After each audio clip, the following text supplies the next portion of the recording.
Hey everyone, this is Joseph from Lake Perris State Recreation Area and the Yaiheki Regional Indian Museum. Today we're going to take you guys on a virtual hike up the west side of the Terri Peak Trail. We just got a ton of snow all over Southern California's mountains. This is our first big rainstorm of the year, so we want to check out the trails and see what you guys can experience at Lake Perris. So here's near the beginning of our trail, and I'll go ahead and pan over to the lake again. There it is. So we'll be making some stops along the way, and hopefully we'll get some great views today and see the nature that we can be found at Lake Perris. All right, so we're at our first stop, and I chose this spot because I wanted to kind of emphasize some of the different aspects of Lake Perris's geographic location. So if you see behind us, we have the city of Perris and also the communities of, in the background, Gavilan Hills and Woodcrest near Lake Matthews. And way in the back we have the Orange County Mountains, the Santa Ana Mountains. Rarely today is one of those special days. It is covered in snow. So this picture really shows us how close we are to the city here at Lake Perris. Those of you who are familiar with Lake Perris know that this can feel like totally you're out in nature, totally away from everything, but in reality we're super close to the city, which makes this park even more important for preserving the native species here in the Inland Empire. So we call this urban wildlife interface area. Right here where the wildlands, here where we are hiking, meet the city. So with this being one of the first rainstorms of the year, many of our native and non-native grasses and plants alike are starting to revive after about 6 or 7 months of almost no rain, heat, a lot of dry conditions out here. So here's an example. If we look at this plant right here, this is called the Brittle Bush or the Enstelia farinosa.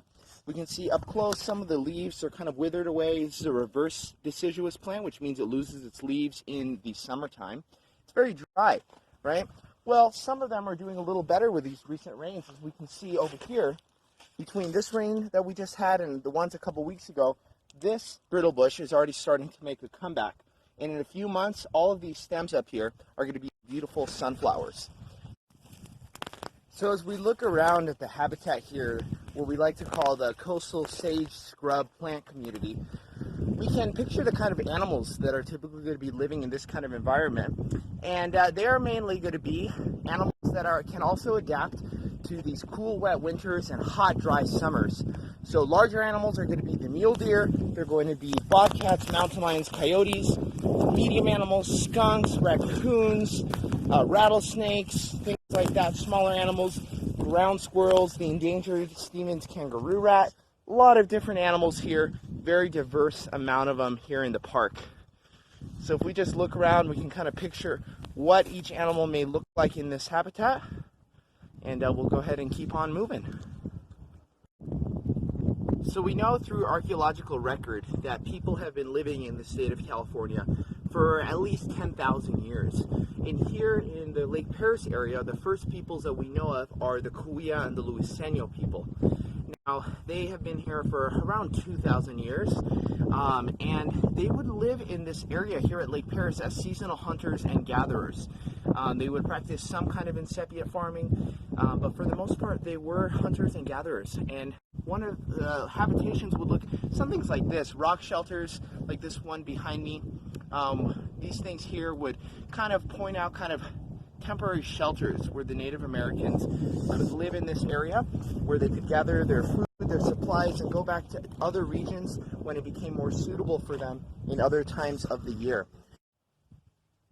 It's not only the large animals and the plants that are enjoying this new cooler weather and more moisture in the air and the ground, but some of our smaller animals as well. Let me come down and show you guys this one. So this guy that I have right here, this is commonly known as our stink bug or a darkling beetle, and he just keeps wanting to turn over right now. But basically these guys, when they get upset, there he goes, they will basically put out a real foul odor that'll keep predators away. And this guy looks like he's on a mission somewhere. But for the most part, it doesn't smell that bad, and they've got really tough exoskeletons so that when they have a fall like they just did right there, it doesn't hurt them at all. They can just keep on going. So he's going to go probably look for some food, some plants to nibble at, maybe some seeds, and he'll be on his way. another important part of Lake Perris's human history has been the history of ranching here in the park.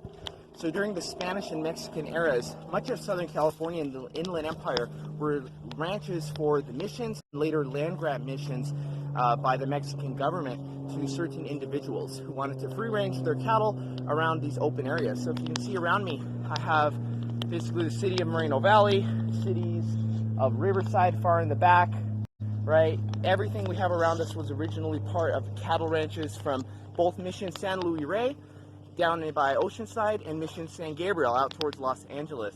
So where we are right now at Lake Perris, this was part of Rancho San Jacinto Nuevo y Potrero, and this was a ranch that was given in around the 1840s during the Mexican land grant era.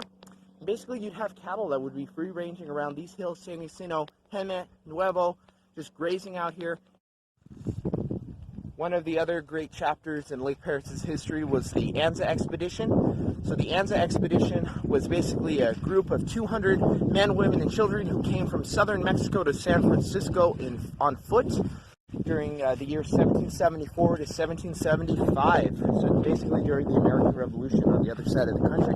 And these people came from way over there, the San Jacinto Mountains. They crossed really from Arizona right through Mexico. They came through that pass right there, the Bernasconi Pass. And remember, the lake wasn't here then. This was just a valley. They would have crossed around and over this valley down to the base of these hills and right through where the high school is now.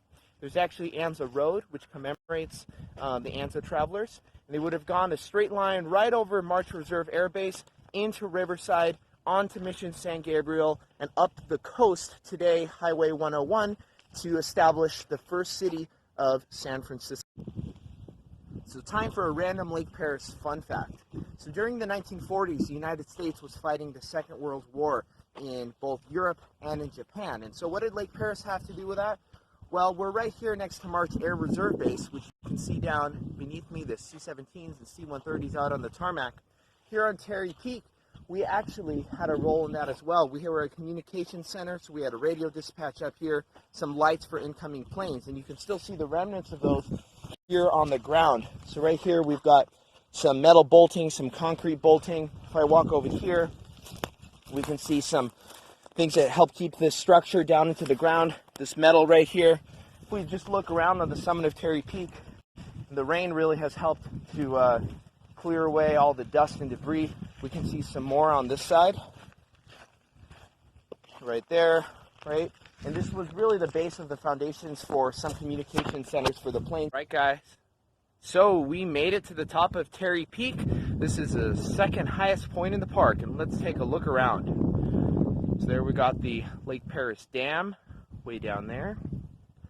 All right, we've got all of our parking lots, the campground down there. If we zoom in right here, let's take a look at Mount San Jacinto right over there. That is the second highest peak in Southern California, absolutely covered with snow, the Hemet Valley. If we look real close right where we're pointed, we see the San Gorgonio Pass by the Palm Springs windmills in the back. Looks like Joshua Tree National Park's got a lot of snow.